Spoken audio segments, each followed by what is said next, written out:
আজকে এই ব্যক্তি যদি গোটা নন্দী এই 14 শতাংশ জায়গা না আশপাশের আরো 3 একর জায়গার মালিক হয়ে যায়,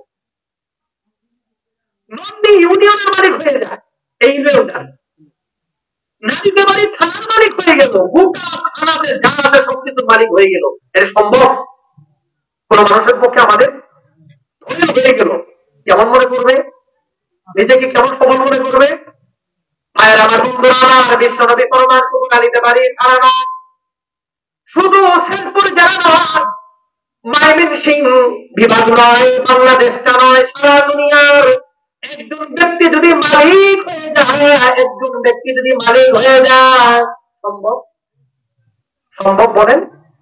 একজন ব্যক্তি যদি গোটা দুনিয়ার মালিক হয়ে যায়, তার ভূগর্ভে যত সম্পদ আছে, জমিনের উপরে যত সম্পদ আছে, বিশ্বনবী ফরমান সবগুলো যদি এক পাশে রাখো, এটার মূল্য যত হবে একটা সিজদার মূল্য এর চেয়েও বেশি হয়ে যাবে। সাজদাতুন ওয়াহিদাতুন খায়রুম মিনাদ দুনিয়া ওয়া মা ফিহা, একটা সিজদার মূল্য হবে দুনিয়া এবং দুনিয়ার মাঝে যা আছে এর থেকেও বেশি মূল্য হবে। আপনি বলবেন সিজদা একটা দিলাম, একটা সিজদা দিয়ে চকলেট দেবো না? চকলেট ওয়ালা কেন চকলেট দেয় না? সিজদার মূল্য বুঝে না।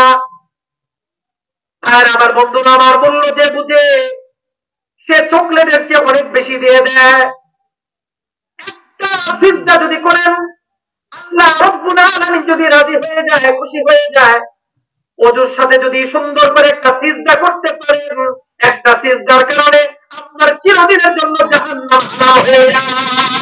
আল্লাহ রাব্বুল আলামিন একটা সিজদার কারণে গোটা দুনিয়ার চেয়ে বড়, শুধু দুনিয়ার চেয়ে বড় নয়, এই দুনিয়ার চেয়ে 10 গুণ বড় একটা জান্নাতের মালিক বানিয়ে দেয় একটা সিজদা। বোঝা যায় না তো সম্ভব না। আমার দেখেন সম্পদ বোঝার জন্য বিবেক লাগে, কি লাগে? একটা ছেলের বয়স 3 বছর, 3 বছরের ছেলে কি পছন্দ করে? আর কি? Chewing gum, centre board, choco choco, আর পরে চিপস, কথা কোন দেখে আর কি পছন্দ করে? না না, আর কি পছন্দ করে বাচ্চারা? জুস, কথা ঠিক আছে কিনা? আমার বন্ধুরা, আমার একটা বাচ্চা চকলেট পছন্দ করে, সেন্টার বোর্ড পছন্দ করে, চুইংগাম পছন্দ করে, এইবার জুস পছন্দ করে, এইবার বাচ্চাটা আরো কিছু পছন্দ করে, খেলনা গাড়ি পছন্দ করে। এইবার বাচ্চাটার সামনে এগুলোর মূল্য কত? টোটাল ধরলেন 450 টাকা, 500 ধরেন, 500 টাকার সে যা যা পছন্দ করে এক পাশে রাখলেন, আরেক পাশে একটা চেক, নাই ব্যাংকের চেক আছে না, কাগজ চেক দিয়ে দোকানে না, কাগজ একটা টুকরা, এই দেখো সই করা আছে 20 কোটি টাকা। সই করা কত? কত? 20 কোটি। এক পাশে আছে 2টা চকো চকো, 2টা চকলেট আর একটা জুস, আরেক পাশে আছে একটা চেক, 20 কোটি টাকার চেক সই করা। এইবার বাচ্চাটাকে 2 মিনিট টাইম দেওয়া হলো, এইটাও সম্পদ, এইটাও সম্পদ, তুমি নিবা কোনটা? এইবার বাচ্চার বাবা আছে, মা আছে, বাচ্চাটাকে স্বাধীনতা দেওয়া হলো, সময় হলো 2 মিনিট, তুমি যেইটা নিবা সেইটার মালিক তুমি হয়ে যাবা। এইবার বললেন দেখি বাচ্চা যাবে কোন দিকে? বুঝে ফিরে বলে কোন দিকে যাবে? হুশের সাথে বলেন বাচ্চাটা কিন্তু যাবে চকো চকোর দিকে। জুস বাদ দেন, গাড়ি বাদ দেন, সব বাদ দেন, যদি খালি 2টা চকো চকো থাকে, 2টা বাদ দেন, একটা চকো চকো যদি থাকে, এই বাচ্চা কিন্তু কোনদিন কাগজের দিকে যাবে না। এই বাচ্চা যাবে ওই চকো চকোর দিকে। কেন যাবে? সে জানে চকো চকোর মজা হলো জিহ্বার মধ্যে যাওয়ার সাথে সাথেই মজা লাগে। এই বাচ্চা কি খুশি চকো চকো টাকা করবে, তোমার 2টা চকো চকো টাকা দিবে, ঠিক আছে? তোমাদের 2জনকে চকো চকো খাও। তবে চকো চকো খাওয়ার অভ্যস্ত হওয়া ভালো না, ক্ষতিকর, কেমিক্যাল। ভাইরা আমার, বন্ধুরা আমার, বাচ্চা কিন্তু চেকের দিকে যাবে না, বাচ্চা কিন্তু চকো চকোর দিকে যাবে। কেন? মা বাবা তো অস্থির, মা তো জানে যে কি 20 কোটি টাকা কি জানে না, বাবাও জানে, দাদাও জানে, ওরে ধাক্কা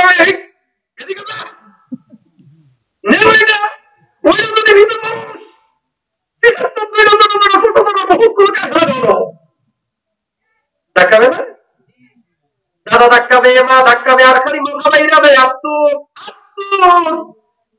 এই তো 2 মিনিটের মধ্যে 1 মিনিট চলে গেল, তোমরা সুযোগ নাই। ওইটা যদি নিতে পারো জীবনে কোনো কিছু করা লাগবে না। 20 কোটি টাকার ফাইন বা 50 কোটি টাকার সিগনেচার করা, ব্যাংকে যাওয়ার পরে তোকে টাকাটা দিয়ে দিবে, যা যা তুই চেকটা নিয়ে নে। বাচ্চা বলবে তুমি একটা পাগল, বাচ্চাটা দিবে। বাচ্চা মনে করবে মা তাসিরা, বাবা তাসিরা, বয়স বেশি কিছু বুঝে না। কথা সত্য কিনা বলেন?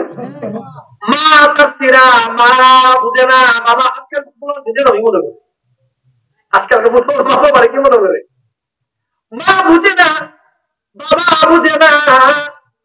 কত মজা, দোকানে গেলে চিৎকার করলো চকো দেয় না, আর বেটা কাগজ ছাড়ে আমারে, কাগজ চষলে কোনো মজা নাই, কাগজে আমি কেন যাবো? মার কথা বুঝে না, বাবার কথা বুঝে না, বাবা চিৎকার করে, কিন্তু মা বাবা সন্তানের কাছে হেরে যায়। সন্তানটা চকো লাভ দিয়ে নিয়ে ভাড়া চাপা শুরু করে দেয়, শেষ, সুযোগ শেষ। এখনো মনে করে ব্যাককল, বয়স 4, মনে করে ব্যাককল 5, ব্যাককল আস্তে আস্তে বুঝতে শিখে 12 বছর, 13 বছর, 14 বছর, সারা জীবন সে দেওয়ালের সাথে মাথা টুকরাবে। করছি নাকি দুনিয়াটা দিতে আমাকে জীবন রাখবো, আফসোস করে না? ওই যে চেকের মূল্য বোঝে না, কেন? বোঝার জন্য বয়স দরকার, সময় দরকার, বিবেক দরকার, বুদ্ধি দরকার। ঠিক মূল্য বুঝি না, মাহফিলের মূল্য বুঝি না, সুবহানাল্লাহর মূল্য বুঝি না, আল্লাহু আকবারের মূল্য বুঝি না, কোরআন তেলাওয়াতের মূল্য বুঝি না, দান করার মূল্য বুঝি না, দাওয়াত তাবলীগের মেহনত করার মূল্য বুঝি না, উলামায়ে কেরামের সান্নিধ্যের মূল্য বুঝি না, ঘরের মধ্যে তালিম করার মূল্য বুঝি না।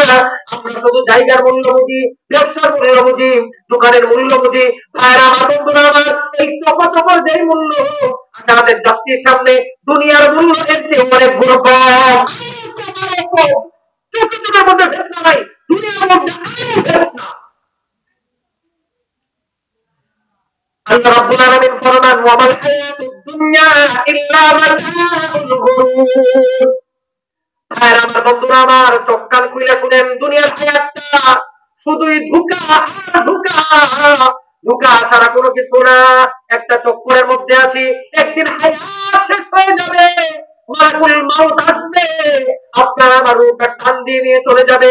ওই দিন চোখ খুলে যাবে, কিন্তু চোখ খোলার পরে নতুন করে ইবাদত করার সুযোগ হবে না। ভাইরা আমার, বন্ধুরা আমার, ধোঁকা ধোঁকা ধোঁকা। যার কাছে সম্পদ আছে সে ধোঁকার মধ্যে আছে, আমাদের যার কাছে সম্পদ নাই আমরাও ধোঁকার মধ্যে আছি।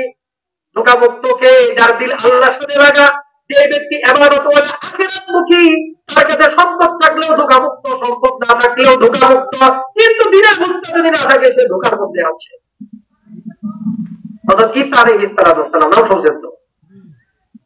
আমাদের আগে যিনি আসছিলেন, আমার নবীর আগে, হযরত ঈসা আলাইহিস সালাম হেঁটে যাচ্ছেন, সফরে যাচ্ছেন। ওনার ব্যাগের মধ্যে 3টা রুটি। কয়টা রুটি? 3টা রুটি নিয়ে সফরে যাচ্ছে। এক লোক হঠাৎ করে আসলে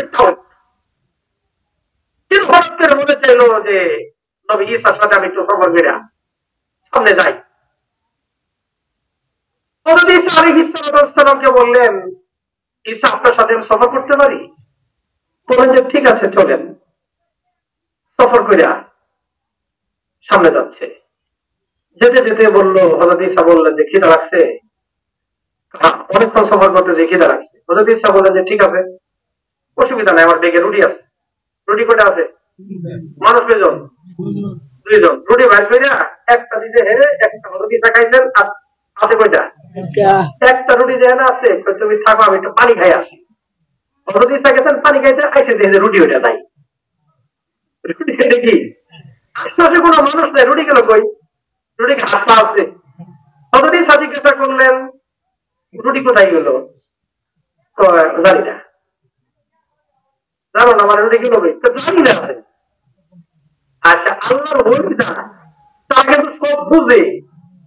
কথা বুঝেন নাই? সব কি বুঝে, কিন্তু চুপ করে থাকে। দুনিয়ার মানুষ মনে করে বুঝাই, এটা মানুষ মনে করে। আমরা কিন্তু সব বুঝি, আমরা সব বুঝি, কিন্তু আসলে কই যে দুনিয়া আমরা বেশি বুঝি।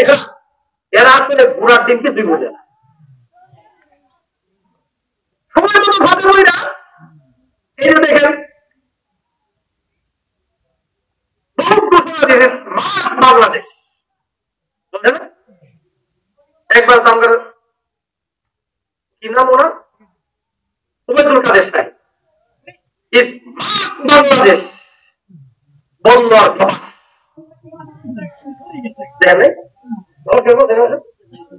আচ্ছা, আপনি কি কোনো চিন্তা করছেন আগেও বলে নাই পরেও বলে নাই, লক্ষ্য করছেন?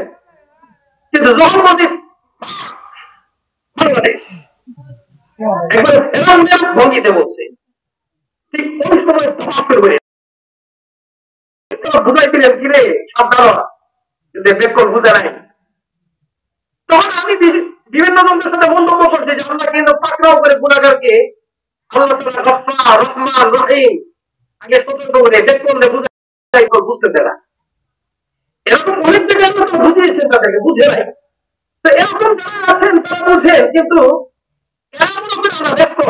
হযরত নবী ঈসা আলাইহিস সালাম বললেন বুঝাতে বাকি নাই, বেটা একটা 8 মাসের কোনো মানুষ না, এটাকে খাইবে। আচ্ছা ঠিক আছে, তুমি খাও নাই, তুমি খাও নাই, তখন আল্লাহ কথা বলে খাইবে। ঠিক আছে, চলো সামনে চলতেছে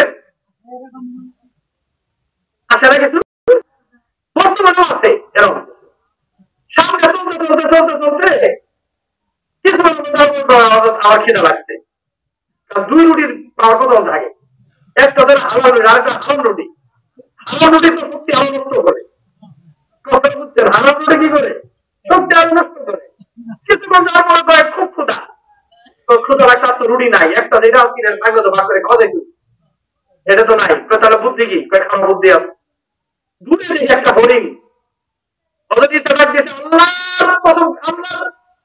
বলছি তুমি চলে আসো। এই হরিণটা এসে গেছে, হযরত ঈসা আলাইহিস সালাম একটা ছুরি ছিল, জবাই করছে, সাথে সাথে ভুনা হয়ে গেছে, কয়টা খাও। বেটা দিকে আশ্চর্য হয়ে গেছে, খাও যত খেতে পারো। বেটা অনেক দুঃখ খাইছে, হযরত ঈসা সামান্য খাইছে। খাওয়ার পরে যতটুকু গোশত অবশিষ্ট আছে, হাড়গোড় যেটা আছে একসাথে করে রেখে বলছে আল্লাহর হুকুমে আমরা জিন্দা হয়ে যাও। আল্লাহর হুকুমে আবার জিন্দা হয়ে গেছে, জিন্দা হয়ে গেছে। তো সবকিছুর মালিক কে?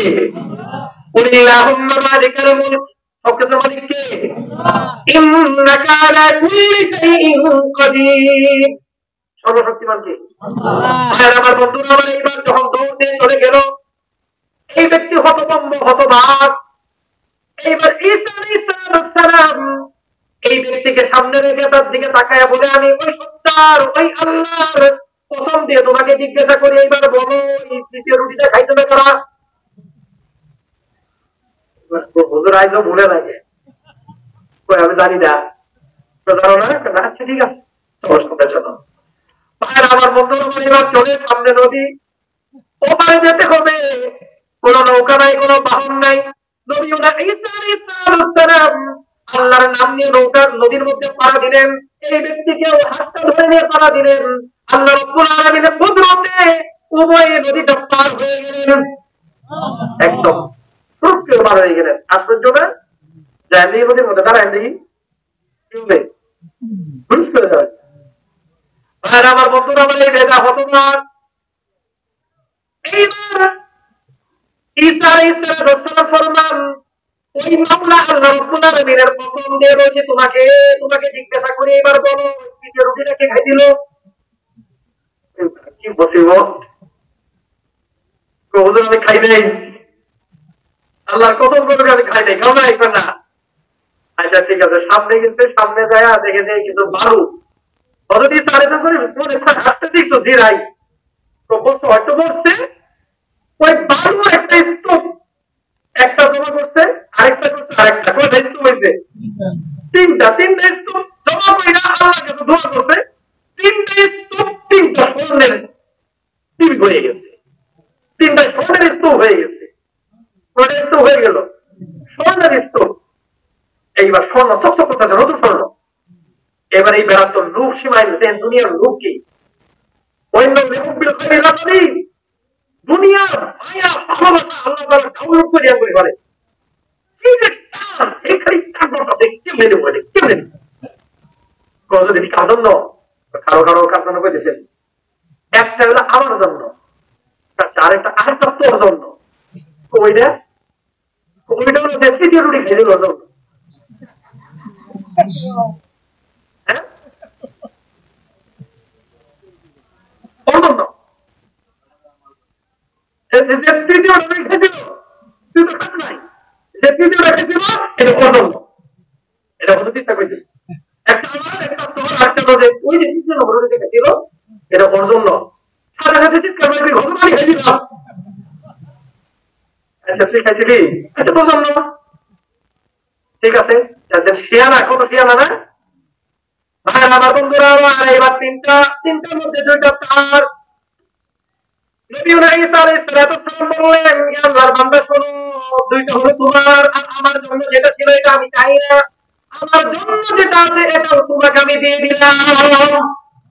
তাহলে তোমার কথা হইলো এবার মহা খুশি, এইটা খুশি পায়ে পাইছো হুজুর। আমি এলো যাইয়া যদি যাওয়া আসসালামু আলাইকুম যাইয়া। আচ্ছা ঠিক আছে যাওয়া। এই যে দেখেন নবীর সান্নিধ্য, এই দেখেন দুনিয়া পায় আসে সব তিনটা স্বর্ণের টুকরা হয়েছে বড় বড়। আর কিছু লাগে? আমরাও তো মনে করি দুনিয়া দুনিয়া, দেখেন দুনিয়া কোথায় নিয়ে যায়। ভাইরা আমার বন্ধুরা আমার এইবার তিনটা স্বর্ণের টুকরা নিয়ে কাঁধে নিয়ে রওনা শুরু করলো। এইবার যেতে যেতে কিছুক্ষণ সামনে যাওয়ার পরে তাকে ধরছে ডাকাত। সম্ভব থাকলে কি আছে? এইবার ডাকাত যখন ধরছে, ডাকাত চেক করে ব্যাগের মধ্যে কি আছে, এইবার চেক করে দেখে তার হেল্পার আছে না, চেক করে দেখে যে স্বর্ণের টুকরা। আশ্চর্য হয়ে গেছে, এরকম পার্টিতে কোনো দিন ভাই নেই। একটা মানুষ স্বর্ণের টুকরা সোজা কথা, একটা স্বর্ণ বেচতে বলে তো কামের কাম। ডাকাত ছিল দুইটা, কয়টা ডাকাত ছিল? সশস্ত্র ডাকাত। এবার ডাকাত দুইটার বেড়া আছে চালাক, কে ওই স্বর্ণওয়ালা ওদের ইসার সাথে বাটপারি করতে বুঝেন না চালাক কেমন। বেড়ার অস্ত্র নাই, বেড়ার শক্তি নাই, ডাকাত সবল, অস্ত্র আছে, এখন কেমনে কাজ করে দেখে আদম আলাইহিস সালামের পৃষ্ঠদেশ থেকে মানে পিঠ থেকে আল্লাহ তাআলা স্পর্শ করে আদম আলাইহিস সালামের পর থেকে নিয়ে কিয়ামত পর্যন্ত সর্বশেষ যেই ব্যক্তি পৃথিবীতে আগমন করবে, নারী পুরুষ ধনী গরিব সুন্দর অসুন্দর সকলকে আল্লাহ তাআলা একসাথে এক মুহূর্তে আদম আলাইহিস সালামের পিঠ থেকে বের করেছেন। বিশ্বনবী রাহমাতুল্লিল আলামিন ফরমান, আকৃতিগুলো ছেলে কেমন যেন তারা ক্ষুদ্র ক্ষুদ্র পিপিলিকা, ছোট্ট ছোট্ট পিপিলিকার মতো। ওই দেখবেন যে কাঁঠাল গাছে কিছু কিনা থাকে, পোকা থাকে না, যত্ন পাকা কাজে একটা দিলে দেখবেন যে ছড়িয়ে পড়ে না, ক্ষুদ্র ক্ষুদ্র সেরকম নেশায়ের ক্ষুদ্র আকৃতির আদম আলাইহিস সালামের পিঠের লোম থেকে বিশ্বনবী রাহমাতুল্লিল আলামিন ফরমান, পৃথিবীর সকল মানুষকে আল্লাহ তাআলা ওই জায়গায় সৃষ্টি করে এক মাঠে সমতল এক ভূমিতে আল্লাহ তাআলা সমবেত করেছিলেন। ওইটা ছিল পৃথিবীর সর্বপ্রথম ইন্টারন্যাশনাল মহাসমাবেশ। বিশ্বের সব মানুষ ওই জায়গায় সৃষ্টি হয়ে গিয়েছে। এইবার রূহের জগতে সৃষ্টি হওয়ার পরে আল্লাহ তাআলা পৃথিবীতে সকল মানুষকে একসাথে কিন্তু পাঠান নাই। আল্লাহ তাআলা রূহের জগৎ আবার স্টক করে রেখে দিয়েছেন। কি? কাউকে আগে কাউকে পরে। এই যে আমরা যে এসেছি, আমাদের পূর্বে হাজার হাজার বছর পূর্বে থেকে মানুষজন আসছে, কিন্তু তারা আমাদের পূর্বে ছিলেন।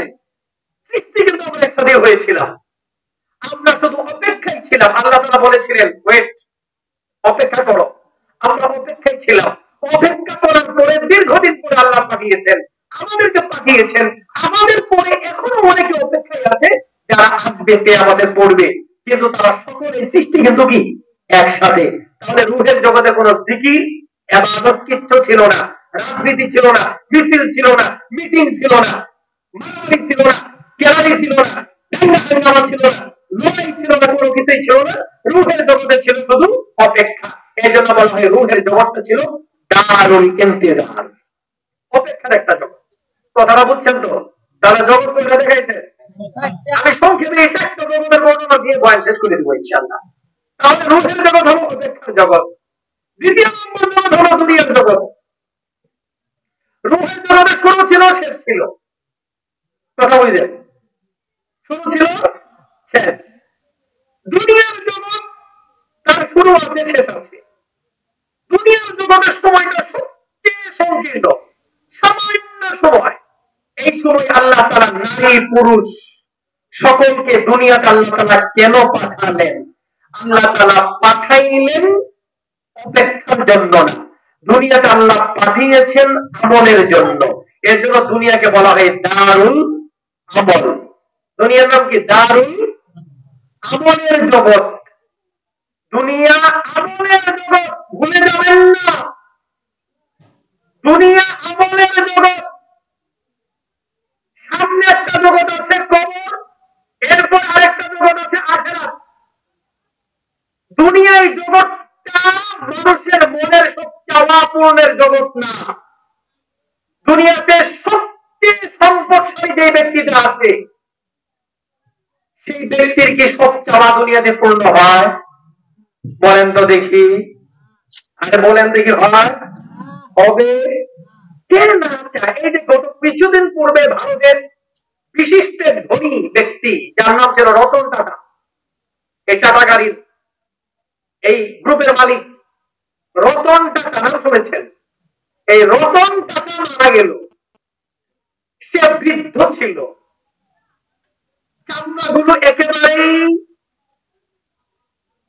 এরকম টাইট ছিল না, ঢিলা হয়ে গিয়েছিল, লুজ হয়ে গিয়েছিল। তার চলাফেরা খুব কঠিন হয়ে গিয়েছিল, স্বাভাবিক হাঁটতে পারত না, খুব কষ্ট হতো। তার এই পরিমাণ টাকা, আপনার টাকা ভাবতে গেলে ভাবাবেন না। এই পরিমাণ টাকার মালিক উনি, সারা বিশ্বের নাম করা ধনীদের মধ্যে একজন। কি পরিমাণ টাকা!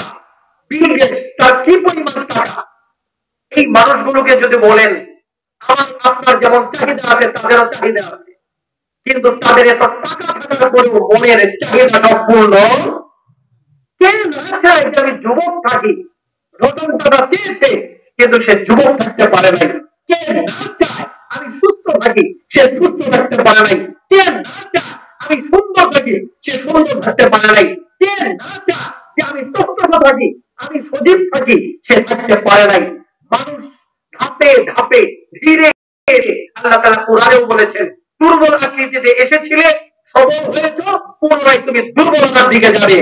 ওয়াল্লাহুল্লাযী খালাকাকুম মিন দুতিন আল্লাহুল্লাযী খালাকাকুম মিন দুতিন সুম্মা জাআলা মিন বা'দি দুতিন কুওয়াতান সুম্মা জাআলা মিন বা'দি কুওয়াতিন দুতান ওয়া শাইবা। আল্লাহ রাব্বুল আলামিন ফরমান, আমি তোমাদেরকে দুর্বল আকৃতি করে সৃষ্টি করেছি। দুর্বল ছিলাম না? মার গর্ভে যেদিন আসছি, মার গর্ভ থেকে দুনিয়াতে যেদিন আমরা আগমন করেছি, দুর্বল ছিলাম না? আরে বলেন, কিছু বলতে পারতাম? বলতেই পারতাম না। কি দুর্বল! ভাইরা আমার, বন্ধুরা আমার, খাদ্য অখাদ্যর কোনো পার্থক্য ছিল না, পানির মধ্যে কোনো পার্থক্য ছিল না। মা যদি না খাওয়াতেন আমরা খেতেও পারতাম না। মা যদি আদর না করতেন আমি আপনি ধ্বংস হয়ে যেতাম। মা অন্তরের মধ্যে রব্বুল আলামিন ভালোবাসা এবং মহব্বত সৃষ্টি করে দিয়েছিলেন। মা রাত থেকে জেগে হাত দিতেন, মা রাত থেকে জেগে লক্ষ্য করতেন আমার কলিজার টুকরাটা কি লাগবে, কি লাগে, ঠান্ডা লাগে না গরম লাগে। বাচ্চা শীতে জ্বর হয়ে যেত, কিন্তু বলতেও পারত না। মা আল্লাহ রাব্বুল আলামিন মহব্বত ঢেলে দেওয়ার কারণে বাচ্চার খোঁজ খবর নিতেন, কম্বল দিয়ে পেঁচিয়ে দিতেন, বাচ্চাটাকে বুকে জড়িয়ে নিতেন। কোনো কিছু প্রকাশ করতে পারতেন না। এত দুর্বল ছিলাম, এত দুর্বল ছিলাম। ভাইরা আমার, বন্ধুরা আমার, এই দুর্বল মানুষটাই ধীরে ধীরে একটু শক্তিশালী হয়ে ওঠে। 2 বছর হয়ে যায়, এইবার 2.5 বছর, আরেকবার 3 বছর, 5 বছর, এইবার 7 বছর, 10 বছর হয়ে যায়, এইবার 12 বছর হয়ে যায়, আরো সবল হয়ে যায়, এইবার 15 বছর হয়ে যায়, এইবার দেখা যায় রাস্তার মাথায় এই দুর্বল ছেলেটাই আঙ্গুল নেড়ে বক্তব্য দেয়, আর কি বলে, সারা দুনিয়া ধালাই ঘোরানো, সারা দুনিয়া ধালাই দিব।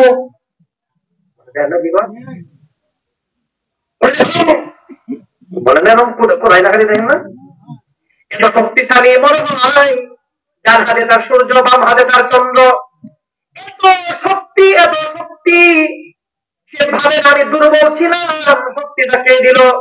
এই শক্তিটা পাওয়ার পরে আল্লাহকে ভুলে যায়, এইবার আল্লাহর বিরুদ্ধে সে বিদ্রোহী হয়েছে, নামাজটা পড়ে না, নামাজটা পড়ে না, মসজিদে যায় না, আল্লাহর কথা শুনে না, আল্লাহকে মানে না, সবাই না ভাইরা আমার কিছু। এইবার দুর্বলতা কাটিয়ে রব্বুল আলামিন সবলতা দিয়ে দেন। এই যুবকটা সবল হওয়ার পরে রব্বুল আলামিন ফরমান, এরপরে আমি ধাপে ধাপে ধীরে ধীরে, এইবার বয়সটা যখন 30 হয়ে যায়, 40 হয়ে যায়, 40 শেষ হওয়ার পরে আবার দুর্বলতা চলে আসে, তা খাইতে পারে না। এইবার বয়সটা যখন 50 হয়ে যায়, আরো দুর্বল হয়ে ওঠে, ঘাড় ব্যথা, হাঁটু ব্যথা, এইবার চলতেও পারে না, এইবার ফিরতেও পারে না। বয়সটা যখন 80 হয়ে যায়, আরো দুর্বল হয়ে যায়, দাঁত থাকে না, কথা বলতে চাই একটা, বের হয়ে যায় আরেকটা। ঠিক কিনা? আজকে কি বলছে?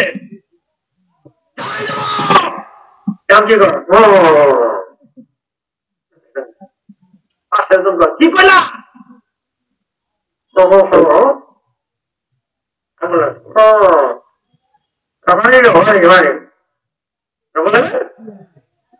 এইবার এক সময় বলেছিল পানি বন্ধ করে দেব, খাবার বন্ধ করে দিব, পানি বন্ধ করে দেব, দেশের মানুষকে না খাওয়াইয়া মারবো।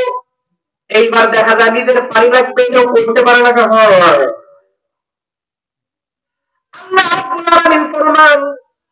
তুমি দুর্বল আকারে এসেছিলে, আমি মাওলা তোমাকে সবল বানিয়েছিলাম, আবার ধীরে ধীরে দুর্বলতার দিকে নিয়ে যাই। ভাইয়ের আমার, বন্ধুরা আমার, সমাজে দেখবেন এমন কিছু দুর্বল আল্লাহর বান্দা বান্দি থাকে, যারা দুর্বল হওয়ার পরে সবল ব্যক্তিরা দুর্বলদেরকে ভালোবাসে, সবল ব্যক্তিরা দুর্বলদেরকে শ্রদ্ধা করে, সবল ব্যক্তিগণ দুর্বলদেরকে যখন নাকি ওই জায়গাটাই রাখে, সবল ব্যক্তিগণ দুর্বলদেরকে যখন খেদমত করে, আল্লাহ রাব্বুল আলামিন ওই সবলদের প্রতি রাজি হয়ে যায়। বিশেষত মা বাবা, দাদা দাদি, নানা নানি, মনে রাখবেন, দাদা দাদি ও মা বাবা, নানা নানি, দুর্বল হওয়ার পরে যদি খেদমত করেন, এই দুর্বলদের খেদমত করার কারণে আল্লাহ সবলের গুণাগুণকে আল্লাহ করে দেয়। ভাইরা আমার, বন্ধুরা আমার, তবে বিশ্বনবী রাহমাতুল লিল আলামিন দোয়া করতেন, আল্লাহুম্মা ইন্নী আউযু বিকা মিন আরযালিল উমুরি, আল্লাহুম্মা ইন্নী আউযু বিকা মিন আরযালিল উমুরি, হে আল্লাহ, আমি আপনার কাছে পানা চাই অকর্মণ্য হায়াত থেকে। এমন একটা জীবন, যে জীবনকে বলা হয় অকর্মণ্য জীবন। অকর্মণ্য জীবন কোনটা বলা হয়? মানুষ শারীরিক ভাবে দুর্বল, মস্তিষ্কগত দুর্বল, শরীর দুর্বল, মস্তিষ্ক দুর্বল, এই হায়াতকে বলা হয় অকর্মণ্য হায়াত। কোন মানুষ দেখবে যে শরীর বিকল, কিন্তু ব্রেন বড় তাজা। শরীর বিকল হইলেও ব্রেন দিয়ে মানুষকে বুদ্ধি দেয়, ভালো কাজের বুদ্ধি দেয়, সে ব্রেন দিয়ে আল্লাহ কুদরত চিন্তা করে। শরীর কম কিন্তু ব্রেন সচল, এই হায়াত কাঙ্ক্ষিত হায়াত। কিন্তু শরীর কম, ব্রেন কম, বিশ্বনবী রাহমাতুল লিল আলামিন এই হায়াত থেকে আল্লাহর কাছে পানা চাইতেন। কেন? যেই জীবনে শরীর আল্লাহর জন্য হইতে পারে না, যেই জীবনে ব্রেন আল্লাহর জন্য হইতে পারে না, এই জীবন দুনিয়াতে দরকার নাই, এত পাওয়া যায়। ভাইয়ের আমার, বন্ধুরা আমার, আল্লাহ রাব্বুল আলামিন দুনিয়াতে পাঠাইলেন বড় দুর্বল করে, সবল বানাইলেন, অসংখ্য নিয়ামত দিলেন। কিন্তু মনে রাখবেন, দুনিয়ার হায়াতটা আশা পূরণের জায়গা না। যত টাকার মালিক হোক না কেন, যত ক্ষমতার মালিক হোক না কেন, তারা আসলে কিন্তু পূর্ণ হয় না। এই যে আমাদের গত সরকারে ছিল না, কত দাপট, বড় আশা ছিল 42 সাল পর্যন্ত থাকবো, আর থাকার জন্য যা করা লাগে তাই করবো। সব করছে, প্রশাসন সাজিয়েছে। আর যারা সুদ খাবে, 2টা শ্রেণীর লোক দেখবেন যে তাদের বংশধরকে ভিক্ষা করতে দেখবেন। জাকাত খাইতে দেখবেন যারা জাকাত দেয় না, যারা সুদ খাইতে বংশধরকে ভিক্ষা করতে দেখবেন। তার জীবনে কিছু সম্পদ থাকতে পারে, কিন্তু আল্লাহ কসম, এই সম্পদ দ্বারা সে নিজে তৃপ্ত হবে না, সুখী হবে না। এই সম্পদ তাকে বিপদ থেকে নিয়ে আসবে। এই সম্পদ তাকে সফলতা দিয়েছে, সে তো মনে করছিল সফলতা দিয়েছে না ধ্বংস করেছে। ঠিক দেখেন, সব খাবার, সব সম্পত্তি কিন্তু মানুষকে সফলতা দেয় না। আপনার সামনে খাবার ঝুলে সব আপনি ইঁদুরের ফাঁদের সামনে যে আপনি দেন, ইঁদুরের খাবার কি শুটকি? কি কি দেন বলেন তো দেখি? আকর্ষণীয় শুটকি আমরা খাইতে পারেন, এত দামি শুটকি আপনি দেন। ওখানে শুটকিটা ছড়াই ছিটায় রাখেন, হ্যাঁ সিটকি চানাচুর মুড়ি ছড়াই ছিটায় রাখেন। কেন? ওরে কি খাবার দিলেন নাকি ওরে মারবার লাগিয়ে দিলেন? ওরে খাবার। যদি ইঁদুর মনে করে আমি তো ভালো এমপি হয়ে গেছি, আমার না চাইতেই দেয়, তো এটা কি বোঝাই না? ওটা কি দিছে খাওয়ার জন্য না মারার জন্য? ঠিক সুদ আকার আপনার কাছে যেটা আছে, আল্লাহর কসম সব কেউ নাই বের করতে পারে না ইনশাআল্লাহ। তাহলে জগৎ কয়টা আমাদের?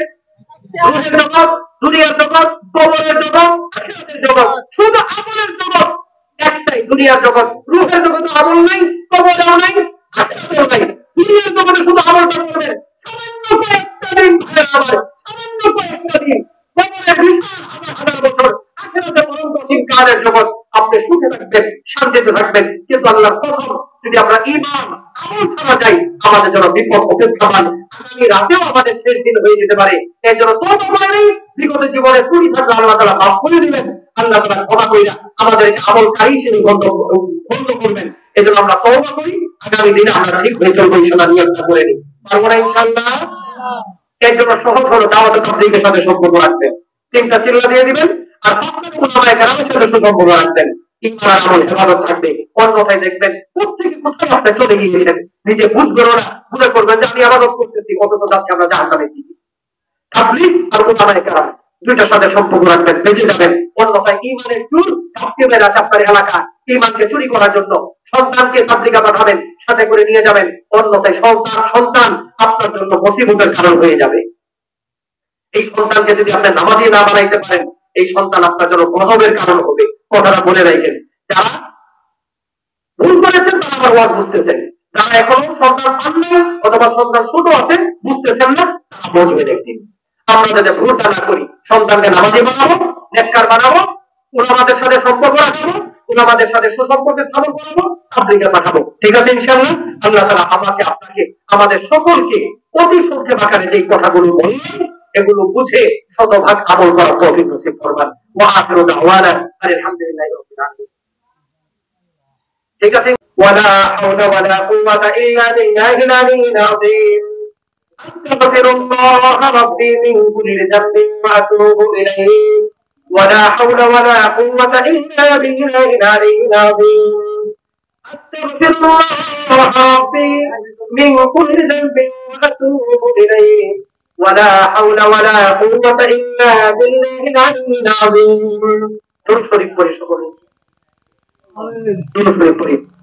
اللهم صل على محمد وعلى آل محمد كما صليت على إبراهيم وعلى آل إبراهيم إنك حميد مجيد. اللهم بارك على محمد وعلى آل محمد كما باركت على إبراهيم وعلى آل إبراهيم إنك حميد مجيد. وعلى سيد الأنبياء والمرسلين. ربنا ظلمنا أنفسنا وإن لم تغفر لنا وترحمنا لنكونن من الخاسرين. ربنا فاغفر لنا ذنوبنا وكفر عنا سيئاتنا وتوفنا مع الأبرار. إله العالمين رب العالمين আমরা কতগুলো গুনাহগার বান্দা বান্দি সারা জীবন অসংখ্য অগণিত গুনাহ করেছি মাওলা। রাতে গুনাহ করেছি, দিনের আলোতে গুনাহ করেছি মালিক। হে মালিক, সব গুনাহগুলো স্বীকার করে নিয়ে আপনার শাহী দরবারে হাত পেতেছি মাওলা। মেহেরবানি করে দয়া করে মাওলা আমাদের সকলের জিন্দেগির সব গুনাহগুলো মাফ করে দেন মাওলা। ইলাহুল আলামিন রব্বুল আলামিন, আমরা যারা হাত তুলেছি আমাদের মাঝে কারো বাবা কবরে চলে গিয়েছে, কারো মা কবরে চলে গিয়েছে, কারো দাদা দাদি, নানা নানি, শ্বশুর শাশুড়ি, ভাই বোন, পাড়া প্রতিবেশী আত্মীয় স্বজন চলে গিয়েছে, আপনজন হিতাকাঙ্ক্ষী জন চলে গিয়েছে মাওলা। যারা নাকি আমাদেরকে সিপাহীর স্নেহ করতেন, ভালোবাসতেন, আদর দিতেন, তাদেরকে নিজ হাতে বহন করে নিয়ে মাটির কোমরে সবাই রেখে আসছি। আজকের এই দিনে এই রজনীতে এই মুহূর্তে জানি না আমার কবর কি অবস্থায় আছে মাওলা। তাদের জন্য ভিক্ষা আমি হাত পেতেছি মাওলা। দেখে পানি করে তাদের প্রত্যেকের কবর গুলোকে জান্নাতের বাগান বানিয়ে দেন মাওলা। মেহেরবান মাওলা, তাদের সারা জিন্দেগির গুনাহগুলো মাফ করে দেন মাওলা। তাদের সারা জীবনের নেক আমলগুলো কবুল করে নেন মাওলা। ইলাহুল আলামিন রব্বুল আলামিন, এই মাহফিলে উসিলা করে এই এলাকায় এবং আশেপাশে যত মুর্দাগান গুরুস্থানে কবরে শুয়ে আছে মাওলা, সকল কবরবাসীর কবরগুলোকে জান্নাতের বাগান বানিয়ে দেন মাওলা। ইলাহুল আলামিন রব্বুল আলামিন, আমাদেরকে আমাদের সন্তানদেরকে আমাদের প্রিয়জন আপনজন আমাদের মা বাবা সহ শ্বশুর শাশুড়ি প্রিয়জন ভাই বোন আপনজন বন্ধু বান্ধব যারা আছে সকলকে মেহেরবানি করে দীর্ঘ নেক-হায়াত দান করেন মাওলা। আমাদের সকলকে পরিপূর্ণ ঈমান এবং হেদায়েতের দৌলত দিয়ে দেন মাওলা। ইলাহুল আলামিন রব্বুল আলামিন, যারা ছোট বড় বিভিন্ন রোগগ্রস্ত আছেন মাওলা, তাদেরকে সুস্থ করে দেন মাওলা। ইলাহুল আলামিন, বিপদগ্রস্তদেরকে বিপদ থেকে উদ্ধার করেন মাওলা। ইলাহুল আলামিন, পেরেশান হালকে দূর করে দেন মাওলা। ইলাহুল আলামিন রব্বুল আলামিন, সকলকে আপনার নামাজি পরহেজগার বানিয়ে দেন মাওলা। দিনদার আপনার আশিক জাকির বানিয়ে দেন মাওলা। আপনার নবীর আশিক বানিয়ে দেন মাওলা। ইলাহুল আলামিন রব্বুল আলামিন, যার ঘরে বিবাহযোগ্য সন্তান আছে মাওলা, তার জন্য বিবাহের সুব্যবস্থা করে দেন মাওলা। ইলাহুল আলামিন রব্বুল আলামিন, হাত করে মাওলা এলাকাকে কবুল করে নেন মাওলা। আজকের এই মাহফিলের উসিলায় এলাকার প্রতিটা ঘরে ঘরে বরকত নাযিল করেন মাওলা। প্রতিটা ঘর থেকে অশান্তি দূর করে নেন মাওলা। মাহফিলের উসিলায় মাওলা ফসলের মধ্যে বরকত দিয়ে দেন মাওলা। বন্যাতে মানুষ যে ক্ষতিগ্রস্ত হয়ে গিয়েছে মাওলা, এই ক্ষতির বিপরীতে বহু গুণ আপনি বরকতের দরজা খুলে দেন মাওলা। ইলাহুল আলামিন, আগামী দিনে এরকম সব রকমের দুর্ঘটনা অ্যাক্সিডেন্ট থেকে হেফাজতে রাখিয়েন মাওলা। সব রকমের দুর্যোগ থেকে হেফাজতে রাখিয়েন মাওলা। খাস করে মাওলা এলাকাকে কবুল করে দেন মাওলা। এলাকার সকলের সাথে সকলের মহব্বতের সৃষ্টি করে দেন মাওলা। হিংসা বিদ্বেষ দূর করে দেন মাওলা। জীবনকে সুখময় শান্তিময় বরকতময় করে দেন মাওলা। খাস করে মাওলা এই মসজিদের কাজকে সমাপ্ত করা তৌফিক দিয়ে দেন মাওলা। এই মসজিদের অবশিষ্ট কাজগুলোকে সকলকে একসাথে আপনার সন্তুষ্টির জন্য করা তৌফিক দিয়ে দেন মাওলা। খাস করে মাওলা বিগত দিনে যারা নাকি অংশগ্রহণ করেছেন, আজকেও যারা করলেন মাওলা, 5,000 10,000 টাকা 1,000 2,000 টাকা যারা দান করলেন, যারা আগামী দিনেও দান করবেন মাওলা, সকলের দানগুলোকে মেহেরবানি করে কবুল করে নেন মাওলা। ইলাহুল আলামিন, যাদের উসিলায় তাদের জীবনে সুখ সমৃদ্ধি দান করেন মাওলা। জীবনে বরকতের দরজা খুলে দেন মাওলা। মুসিবতের দরজা বন্ধ করে দেন মাওলা। যাদের উসিলায় আপনি রাজি হয়ে যান মাওলা, যাদের উসিলায় রহমতের চাদর নিচে সকলকে জায়গা দিয়ে দেন মাওলা। যাদের উসিলায় তাদের সন্তানদের ভবিষ্যৎ উজ্জ্বল করে দেন মাওলা। যাদের উসিলায় অ্যাক্সিডেন্ট দুর্ঘটনা রূপনা মুসিবত পেরেশানি থেকে হেফাজতে রাখিয়েন মাওলা। ইলাহুল আলামিন রব্বুল আলামিন, পর্দার আড়ালের মা বোন যারা আছে মাওলা, তারা কিন্তু বলতেও পারে না, আপনি দিলের খবর জানেন মাওলা। আমার মা বোনদের দিলে যত নেক বাসনা আছে মাওলা, সকল নেক বাসনাগুলো মেহেরবানি করে কবুল করে নেন মাওলা। খাস করে মুসলমানদেরকে হেফাজত করেন মাওলা। ফিলিস্তিনকে হেফাজত করেন মাওলা। গাজাবাসীকে হেফাজত করেন মাওলা। গাজাবাসীকে হেফাজত করেন মাওলা। আমাদের পরিচয় টুকরা ছোট্ট ছোট্ট বাচ্চাদেরকে হেফাজত করেন মাওলা। আমাদের মা বোনদেরকে হেফাজত করেন মাওলা। বয়স্ক বাবাজি যারা আছে তাদেরকে হেফাজত করেন। হামাস মুজাহিদিনদেরকে সাহায্য করেন মাওলা। মুসলমানদেরকে এক প্ল্যাটফর্মে জমা হওয়ার তৌফিক দিয়ে দেন মাওলা। হকের ভিত্তিতে সকলকে একযোগে একসাথে কাজ করার তৌফিক দিয়ে দেন মাওলা। মাওলা বাতিলের ঐক্যকে ধ্বংস করে দেন মাওলা। তাদের হেদায়েত নসিব না থাকলে তাদের শক্তি এবং তাদেরকে ধ্বংস করে দেন মাওলা। ইলাহুল আলামিন, আমাদের সকলের দিলের সকল নেক বাসনাগুলো মেহেরবানি করে কবুল করে নেন মাওলা। রব্বানা আতিনা ফিদ দুনিয়া হাসানাতাও ওয়া ফিল আখিরাতি হাসানাতাও ওয়া কিনা আযাবান নার। ইলাহার আলামিন খাস করে আজকের এই মাহফিলকে কবুল করে নেন মাওলা। এই মাহফিলে যারা অর্থ দিয়েছেন, যারা সহযোগিতা করেছেন, যারা বুদ্ধি দিয়েছেন, যারা শ্রম দিয়েছেন, যে কোনো ভাবে মাহফিলের সাথে সম্পৃক্ত ছিলেন মাওলা, সকলকে মেহেরবানি করে উত্তম প্রতিদান দিয়ে দেন মাওলা। ربنا آتنا في الدنيا حسنة وفي الآخرة حسنة وقنا عذاب النار رب ارحمهما كما ربياني صغيرا وصلى الله تعالى على خير خلقه محمد وعلى آله وأصحابه أجمعين آمين برحمتك يا أرحم الراحمين। মাতৃবাংলা ইউটিউব চ্যানেলটা সাবস্ক্রাইব করুন।